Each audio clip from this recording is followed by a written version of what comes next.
Hey guys, welcome to Motoroids. My name is Amit and this is the Hyundai i20 Nline 2024 facelift with a lot of changes. Now we know that this probably is the best hatchback that you can buy in India and that was never in question. Well, not after the Polo went away, but now there are a lot of changes on this car and I'm pretty sure that those of you who like driving would want to know as to what are the changes and how this car feels now to drive. So let's get going with the changes that have been incorporated on this car first. And looking at the face of this car, the grille here is completely new. The checkered design on the previous version has been deleted and it now gets a cleaner, more 3D grille along with the new 2D Hyundai logo, which is bigger in size. Not just that, here the headlamps have also undergone a complete overhaul and now they get a new DRL with a boomerang shape, and the LED projector lamps have been deleted for a new, more high-tech all LED setup.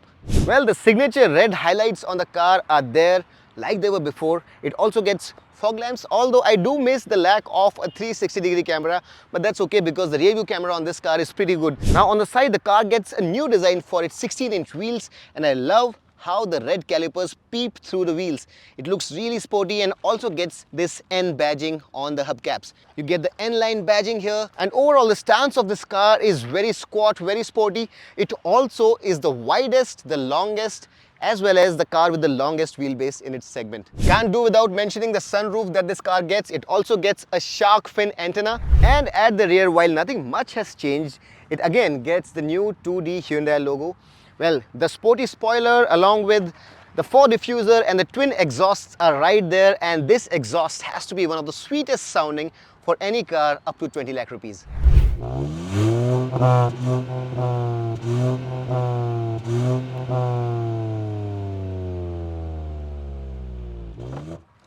Now the boot size here is unchanged and it gets a 311 liters boot, which is sufficient for short trips. On the spare side, you get a 15-inch steel rim with 185 section tire. Now before we get in, you do well to see this new key, which looks and feel a little bit more premium than the version that it replaces. And of course, it's a comfort key, so you don't really have to take the key out of your pocket and you can enter the gorgeous cabin, which is all black with red highlights. Now let me get quickly done with all the changes on the inside and then we'll take this baby out for a spin. Now the interior is by and large the same as before and it's an embodiment of high quality materials as well as sporty styling. However, there are some changes and let me let you know what those changes are. So first and foremost, this 10.25-inch screen has been changed somewhat and is now more high-tech. Now another big change that you need to know about is that the IMT has now been deleted and this car now gets a proper 6-speed manual transmission with 3 pedals. This one is the DCT here, and there also you have a change. The N6, which is a lower variant of this car, also gets a DCT now, which was not previously available. Now this car gets all the features that you can wish for, and apart from the sexy red highlights that you get all across the cabin, the N branding on the seats, this checkered styling on the backrest, the sunroof, wireless charging, cool glove box, fully digital instrument console, auto dimming ORVMs, a beautiful sunglasses holder, electric control for the sunroof, vanity mirror for the passenger, a tilt telescopic adjustable steering wheel, brushed metal sporty pedals, paddle shifters, and fantastic sounding 7-speaker Bose sound system. You also get ample storage areas with space for a full 1-liter water bottle,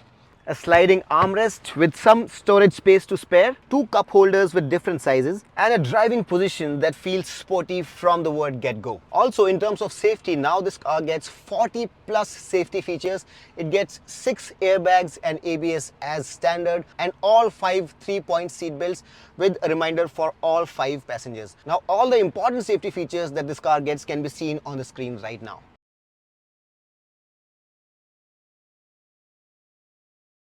Now this infotainment system here is also the most advanced in the segment.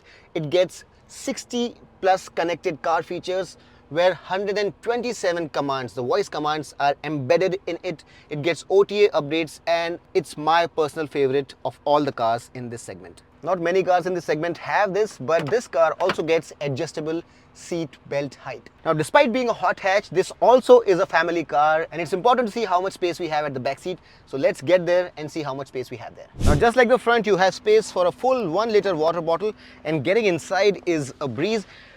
It's not an SUV, so it's slightly lower, but you get ample under thigh support. There is ample knee room. There is space for your feet also, so there is sufficient leg room as well, and the headroom as well, even for people who are 6 feet or slightly above, is more than sufficient. What I really like about this car's roof is that the headliner is made of a very high quality. You also get this light for the rear passengers, and you get dedicated AC vents along with this space for a cell phone and a dedicated USB socket as well.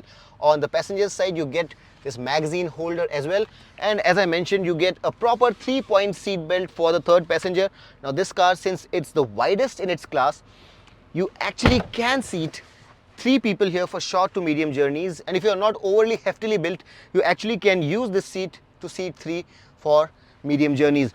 Now, what I really would have liked is to have a third headrest, but that's not present here. I would have also liked to have an armrest, which is missing here, but overall, if you're sitting here as 2 passengers, there's sufficient width here, and you'll be very comfortable here, sitting here even for long to very long journeys. Needless to say, this car also comes with ISOFIX child seat mounts, and despite its slightly firm suspension, this has to be one of the most spacious back seats in any car in this segment. Well, what can I say? At this point in time, there is no other more exciting car to drive than the Hyundai i20 Nline, and the 1-liter turbo petrol that this car has is just the perfect mix of performance, acceleration, as well as fuel efficiency. Now, there are a few other cars which have a turbo as well. For example, the Tata Altroz also comes with a turbo, but that car does not come with a dual clutch transmission in the turbo variant. And also, if you look at the exact power and torque figures of this car, it's way better than everything else in the market right now. So this car produces 120 HP of power and 172 stonking Newton meters of torque, which is more than sufficient to propel it from 0 to 100 in about 11 seconds, which is plenty fast for a car which is supposed to be an everyday hatchback. Now, if you compare it with the Altroz, that car does not have a DCT with the turbo, and the naturally aspirated version does not have enough oomph. Also, in terms of the exact acceleration numbers, if you compare it with the DCT on the Altroz, this is way quicker, because the DCT there takes a very long 17-18 seconds, while this gets 100 disposed in only 11.5 seconds. So in that sense, this is the most powerful, the most torquey, and the quickest car in the hatchback segment at this point in time. When there was the Polo, we had some competition to this car, but at this point in time, if you really want a fun hatchback, this car rules the roost. Now, it's not just the performance that this car is all about. Despite being a 3-cylinder 1-liter turbo petrol engine, it does not feel like it. It's really refined, and the only noise that you hear is the kind that your ears would really like. It really has a very nice, sporty kind of a sound to it, and along with the beautiful exhaust, which by the way is one of the best sounding exhausts up to 15 lakh rupees in any segment, I think this car is quite the hoot to drive. And as you take it about 3,500-4,000 RPM, the enthusiast in you will really enjoy the kind of noises that this car makes. It is indeed a fantastic car to drive. The steering is very well weighted as opposed to the standard i20. The weight here is more, it feels truer, it feels very natural, very neutral, and as the speed increases, the weight also increases. In that sense, it really feels very involving. It feels very true on the road. The damping force on the suspension has also been increased by about 30%. There are people who like those squishy suspension. I really think that a very European kind of a setting that you have on this car feels much better. And trust me, this car takes some really bad patches in its stride really well. We took it off the road also at some patches where the road was completely broken, in areas where it was dusty, where there were a lot of stones, and this car felt just like any other car, just that it's a little more firm, and that really endows it with the kind of quality it has when you're taking turns. It feels super reassuring, and the steering, the firm suspension, and the healthy torque and power from the engine really makes it a totally enjoyable car to drive. I very recently suggested the Hyundai i20 Nline to one of my friends, and he cannot thank me enough. He had his own thoughts about the fuel efficiency, or rather the lack of it on that car, and when he bought that car, he realized that within the city every day he is getting about 15 kmpl even in stop start traffic, and he is delighted. And it's no different on this car as well, unless you are in a complete snarl where you have to stop the car, you're halted, you're not moving at all. You'd easily get 15 kmpl within the city in this car, and even in the worst of the conditions, the absolute worst of the conditions, you'd get about 12 kmpl. On the highway, this is easily capable of surpassing 20 kmpl, which is fantastic for a car which provides this kind of performance. Now the big news here is that with the 2024 facelift, this car is now available with a proper manual shifter as well.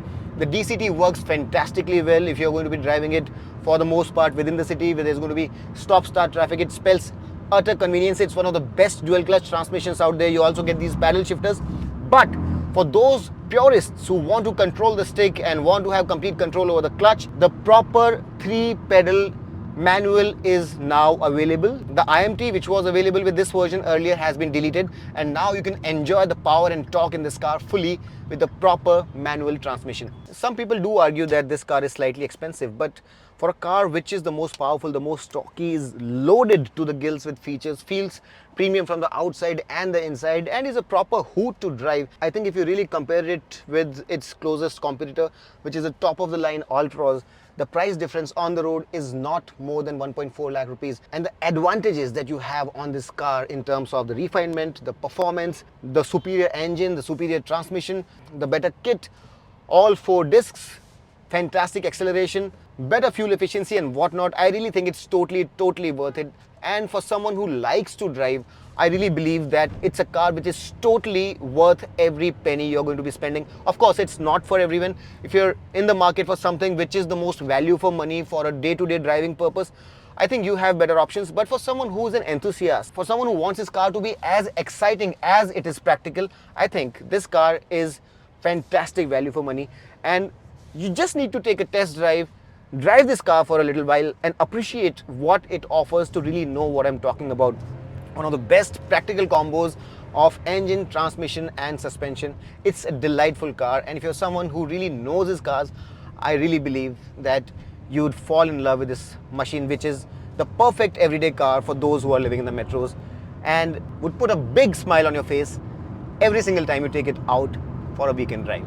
The prices start from 10 lakh rupees for the N6 manual, 11 lakh rupees for the N6 DCT. The N8 manual is 11.2 lakh rupees, while the N8 DCT is 12.3 lakh rupees, and that translates to about 13.3 lakh rupees. So for those of you who want to be traveling in style and speed, go ahead and take a test drive of this car or its brethren, which I can also very strongly recommend, the Hyundai i20 Nline. Both these cars are fantastic, and if you're someone who wants something practical as well as fast, there's hardly any other car within this price bracket which can satisfy you as much. I really hope that you liked this video. If you did, hit that like button, subscribe to Motoroids, and until next time, this is your friend Amit Changani signing off. Rev hard, rev free, and drive safe.